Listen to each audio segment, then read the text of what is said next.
চাওক, হিমন্ত বিশ্ব শৰ্মা গাদী দখল কৰাৰ পিছৰে পৰা অসমত হিটলাৰী ৰাজ আৰম্ভ কৰিছে, গুণ্ডা ৰাজ আৰম্ভ কৰিছে, সংবিধান অৱমাননা কৰি অবৈধ উচ্ছেদ অভিযান কৰিছে, মানৱৰ যিটো অধিকাৰ সেই অধিকাৰ খৰ্ব কৰিছে, মানুহৰ ফাণ্ডামেণ্টেল ৰাইটছ ভায়লেশ্যন কৰিছে, অমানৱীয় যি সংখ্যালঘুৰ বিৰুদ্ধে এই উচ্ছেদ অভিযান আৰম্ভ কৰিছে। আজি আমি যি প্ৰতিবাদী সমদল আৰম্ভ কৰিব বিচাৰিছিলোঁ, আৰক্ষীয়ে আমাৰ কণ্ঠ ৰুদ্ধ কৰিব বিচাৰিছে, চৰকাৰে আমাৰ কণ্ঠ ৰুদ্ধ কৰিব বিচাৰিছে। কোনো পৰ্যায়ে কণ্ঠ ৰুদ্ধ নহয়। প্ৰয়োজন হ'লে দিছপুৰ চলো যাত্ৰা আৰম্ভ কৰা হ'ব, প্ৰয়োজন হ'লে হাজাৰ হাজাৰ মানুহ ৰাজপথলৈ ওলাই আনিবলৈ বাধ্য হ'ম। আজি এটা কথা স্পষ্টভাৱে কৈ দিছোঁ, আজি আমি যি প্ৰতিবাদী সমদল আৰম্ভ কৰিছোঁ এয়া প্ৰথম আৰম্ভণি। হিমন্ত বিশ্ব শৰ্মা যদি ভাবিছে সংখ্যালঘু ৰাইজক ঝুকাই লৈ অসমত শাসনৰ গাদী আকৌ দখল কৰিব, সংখ্যালঘু ছাত্ৰ ইউনিয়নে হিমন্ত বিশ্ব শৰ্মাৰ এই গাদী তছ নছ কৰি দিব, মেচিনাৰী বন্ধ কৰি দিব। গণতান্ত্ৰিকভাৱে এই আন্দোলন আৰম্ভ হৈছে, সম্পূৰ্ণ কঠোৰ গণতান্ত্ৰিক আন্দোলন কৰা হ'ব। হিমন্ত বিশ্ব শৰ্মা হুঁচিয়াৰ হৈ থকা উচিত। হিমন্ত বিশ্ব শৰ্মা ভাবিছে নেকি যে সংবিধান আমি নাজানো? হিমন্ত বিশ্ব শৰ্মা সম্পূৰ্ণ মহাত্মা গান্ধীৰ যি নিৰ্দেশাত্মক নীতি, মহাত্মা গান্ধীৰ যি আদৰ্শ, ভাৰত স্বাধীনতাৰ যি আদৰ্শ, ভাৰতীয় নাগৰিকৰ যিখিনি অধিকাৰ সমস্ত খৰ্ব কৰিছে, শাসন ব্যৱস্থা চলোৱাত ব্যৰ্থ হৈছে। পুনৰাই 26ৰ নিৰ্বাচনত তেওঁ অসমৰ গাদী দখল কৰিব নোৱাৰিব। তাৰ কাৰণে সংখ্যালঘুৰ ওপৰত এটাৰ পিছত এটাকে মূল্যুচাৰ আৰম্ভ কৰিছে। বাংলাদেশী বিদেশী নামত অত্যাচাৰ কৰি আছে, মছজিদ পৰ্যন্ত ৰক্ষা পোৱা নাই, মানুহ নিৰ্মমভাৱে আত্মহত্যা কৰিব কাৰণে বাধ্য হৈছে। আজিও গোৱালপাৰাত মানুহ মৃত্যুবৰণ কৰিবলগীয়া হৈছে। গোৱালপাৰাত কিছুদিন আগতেও এগৰাকী বৃদ্ধ মৃত্যুবৰণ কৰিছে। আমি জানিব পাৰিছোঁ আৰু এজন মানুহ ইতিমধ্যে ছুইচাইড কৰিছে। নিৰ্দয় হিমন্ত বিশ্ব শৰ্মা সংখ্যালঘুৰ ওপৰত যি অত্যাচাৰ আৰম্ভ কৰিছে, এই অত্যাচাৰ যদি বন্ধ নকৰে আমচু অসমৰ আকাশে বতাহে কঁপাই তুলিব আন্দোলন।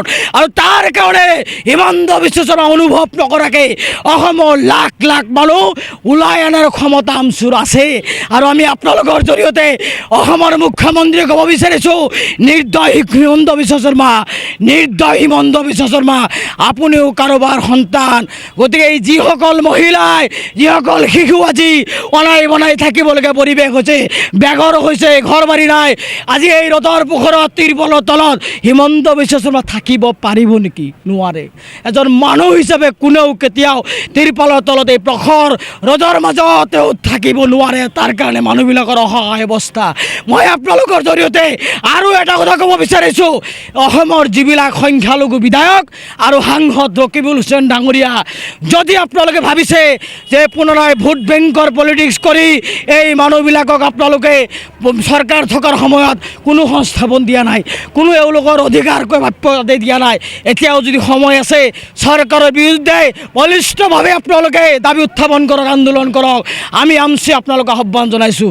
আৰু যদি নকৰে চৰকাৰ আৰু এই সংখ্যালঘু বিধায়কসকলক অনাগত নিৰ্বাচনত আমি তেওঁলোকক ডাষ্টবিনত পেলোৱাৰ ষড়যন্ত্ৰ আৰম্ভ কৰিম, ডাষ্টবিনত পেলোৱাৰ তেওঁলোকৰ বিৰুদ্ধে পৰিকল্পনা ৰচনা কৰিম।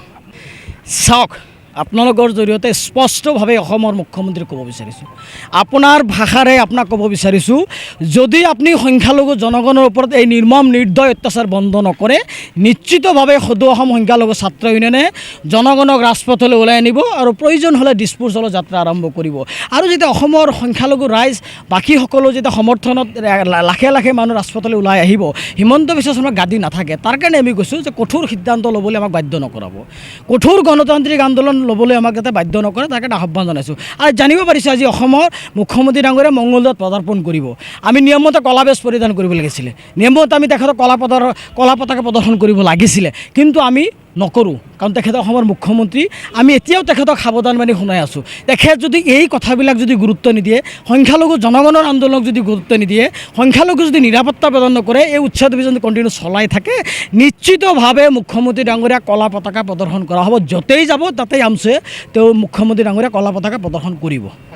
আমাৰ কথা হৈছে আমি ৰাজপথলৈ ওলাই আহিছোঁ, আমি প্ৰতিবাদী সমদল কৰিব বিচাৰিছোঁ। আৰক্ষী প্ৰশাসনে আমাক বাধা দিছে, আমি আৰক্ষী প্ৰশাসনৰ লগত কোনো খণ্ডযুদ্ধ নকৰোঁ। আমি মুখ্যমন্ত্ৰী ডাঙৰীয়াক সুখী দিছোঁ যে আমাৰ এইখিনি ক্ষমতাও আছে, আৰক্ষীৰ বেৰিকেড ভাঙি আমি ৰাজপথলৈ যাব পাৰিম। আমাৰ একো নহয়, 2-3জন মানুহৰ তেজৰ নৈ বব। গণতান্ত্ৰিক আন্দোলন কৰিবলৈ যাওঁতে যদি চৰকাৰে সেই তেজৰ নৈ বোৱাব বিচাৰে, তাতে আমাৰ ক'বলগীয়া একো নাথাকে। আমি গণতান্ত্ৰিক আন্দোলনক সন্মান কৰিছোঁ এইটোৱে যে প্ৰশাসনে আমাক বাধা দিছে, আমি ইয়াতে ৰৈ গৈছোঁ। কিন্তু যদি ধৈৰ্যৰ সীমাটো শেষ হৈ যায়, মানুহৰ যেতিয়া জীৱন মৰণৰ খেল আহি যায়, যেনেকৈ আজি মানুহবিলাক বেগৰ হৈছে, এই মানুহবিলাকক যদি সংস্থাপন নকৰে, এই মানুহবিলাক যদি এনেকৈ থাকিবলগীয়া হয়, নিশ্চিতভাৱে গণতান্ত্ৰিক ছাত্ৰ সংগঠন হিচাপে গণতান্ত্ৰিক আন্দোলন কৰিব যাম। চৰকাৰ যদি বাধা দিয়ে নিশ্চিতভাৱে মোকাবিলা হ'ব, প্ৰত্যাহ্বান হ'ব। গতিকে মুখ্যমন্ত্ৰী ডাঙৰ এই ক্ষমতাৰ দাম্ভিকতা বন্ধ কৰক, মানৱীয়তাৰ শাসন ব্যৱস্থা প্ৰৱৰ্তন কৰক, সাংবিধানিক শাসন ব্যৱস্থা প্ৰৱৰ্তন কৰক, সংখ্যালঘু মানুহসকলক নিৰাপত্তা দিয়ক, সংখ্যালঘু মানুহৰ অন্ন বস্ত্ৰ বাসস্থানৰ সুৰক্ষা কৰক, আৰু যদি নকৰে নিশ্চিতভাৱে আমি আমচুৱে তাৰ বিকল্প গণতান্ত্ৰিক কঠোৰ সংগ্ৰাম কৰি দিম। নে বাছি বাছি সংখ্যালঘু ৰাইজক উচ্ছেদ কৰি আছে, সেই উচ্ছেদ অভিযান বন্ধ কৰিব লাগে।